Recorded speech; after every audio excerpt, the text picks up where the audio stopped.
आज का पहला पाठ प्रेरित चरित अध्याय 5 पद संख्याएं 34 से 42। प्रेरित इसीलिए आनंदित होकर महासभा के भवन से निकले कि वे यीशु के नाम के कारण अपमानित होने योग्य समझे गए।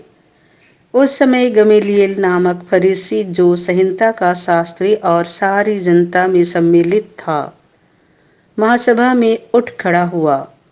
उसने प्रेरितों को थोड़ी देर के लिए बाहर ले जाने का आदेश दिया और महासभा के सदस्यों से यह कहा, इस्राएली भाइयों, आप सावधानी से विचार करें कि इन लोगों के साथ क्या करने जा रहे हैं। कुछ समय पहले थदियुस प्रकट हुआ। वह दावा करता था कि मैं भी कुछ हूँ और लगभग 400 लोग उसके अनुयायी बन गए। वह मारा गया, उसके सभी अनुयायी बिखर गए और उनका नाम निशान भी नहीं रहा। उसके बाद जनगणना के समय यूदस गलीली प्रकट हुआ। उसने बहुत से लोगों को बहकाकर अपने विद्रोह में सम्मिलित कर लिया। वह भी नष्ट हो गया और उसके सभी अनुयायी बिखर गए। इसीलिए इस विषय के संबंध में मैं आप लोगों से यह कहना चाहता हूँ कि आप इनके काम में दखल मत दें और इन्हें अपनी राह चलने दें।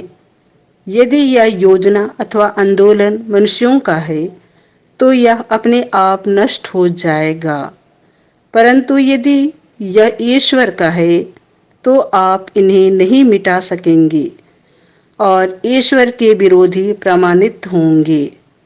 वे उसकी बात मान गए।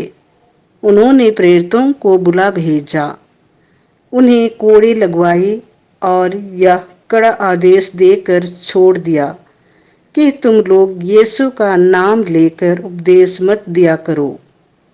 प्रेरित इसीलिए आनंदित होकर महासभा के भवन से निकले कि वे यीशु के नाम के कारण अपमानित होने योग्य समझे गए।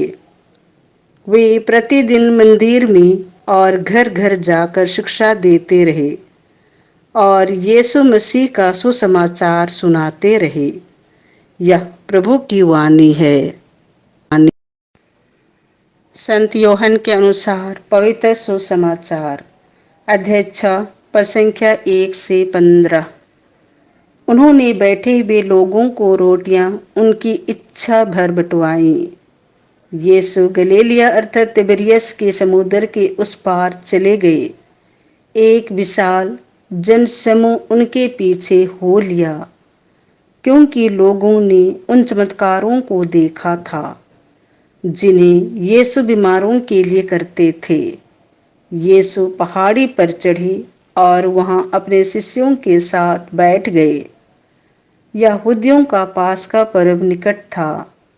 यीशु ने अपनी आंखें ऊपर उठाईं और देखा कि एक विशाल जनसमूह उनकी ओर आ रहा है और उन्होंने फिलिप से यह कहा, हम इन्हें खिलाने के लिए कहाँ से रोटियां खरीदें?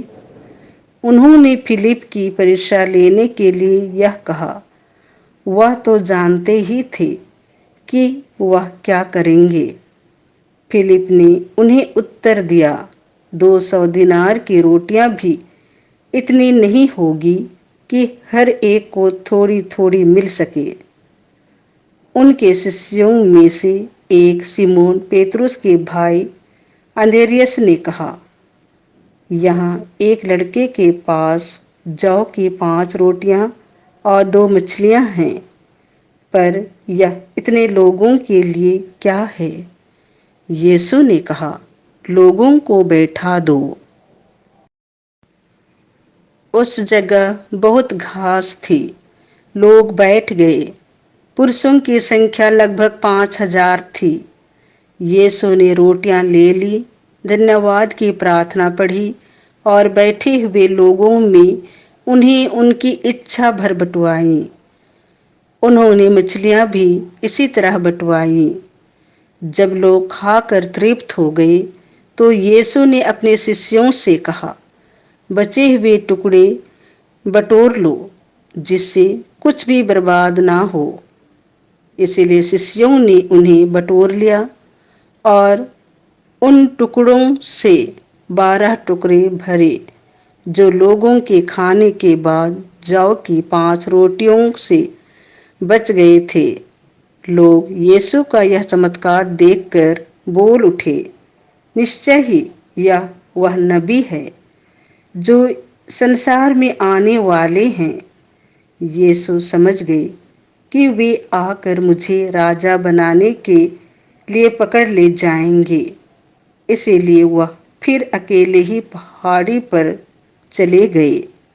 यह प्रभु का सुसमाचार है।